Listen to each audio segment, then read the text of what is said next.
ব্রাহ্মণবাড়িয়ার বিজয়নগরে বৈষম্য বিরোধী ছাত্র আন্দোলনে শহীদ সাজেদুর রহমান ওমরের কবরের পাশে দাঁড়িয়ে তার বাবা মোহাম্মদ শাহজাহানের কান্নার্তি ছড়িয়ে পড়েছে।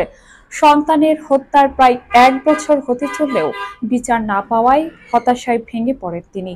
তার এই হাহাকার উপস্থিত মানুষের হৃদয়কেও নাড়া দিয়েছে।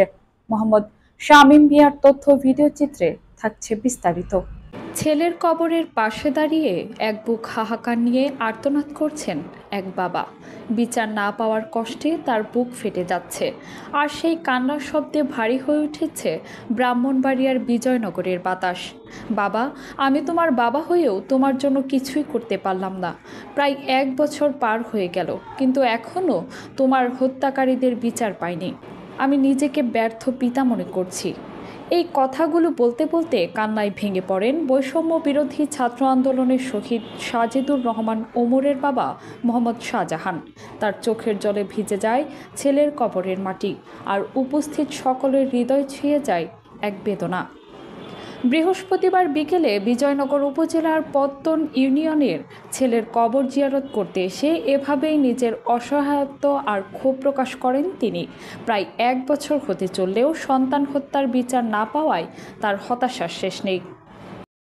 নির্বাচন নির্বাচন খালি শুধু নির্বাচন, একটা নির্বাচন উপহার দেওয়ার জন্য কি এই ছেলেরা, ছাত্র জনতা, কৃষক, শ্রমিক সবাই এভাবে আন্দোলন করেছিল।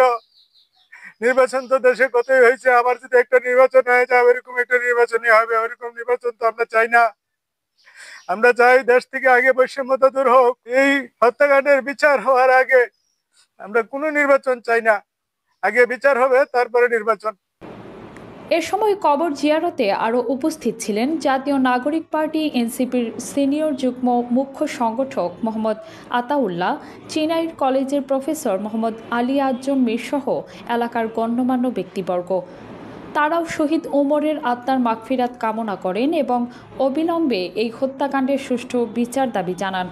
তাদের ভাষায়, ফ্যাসিস্ট স্বৈরাচার সরকারকে হটাতে যে তরুণেরা জীবন দিয়েছে তাদের আত্মত্যাগ বৃথা যেতে পারে না। এই জীবন আমরা দেশের জন্য উৎসর্গ করব।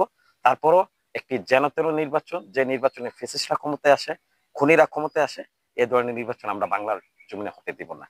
গত বছর দেশব্যাপী ছড়িয়ে পড়া বৈষম্য বিরোধী ছাত্র আন্দোলনে বিজয়নগরের সন্তান সাজেদুর রহমান ওমর নিহত হন। তার মৃত্যুতে পুরো দেশ শোকস্তব্ধ ছিল এবং বিচারের দাবিতে আন্দোলন আরও তীব্র হয়। কিন্তু বছর ঘুরে গেলেও বিচার না পাওয়ায় তার পরিবার ও সহযোদ্ধাদের মনে ক্ষোভ ও হতাশা বাড়ছে। কাজী উপমা মিম, দৈনিক খোলা চোখ।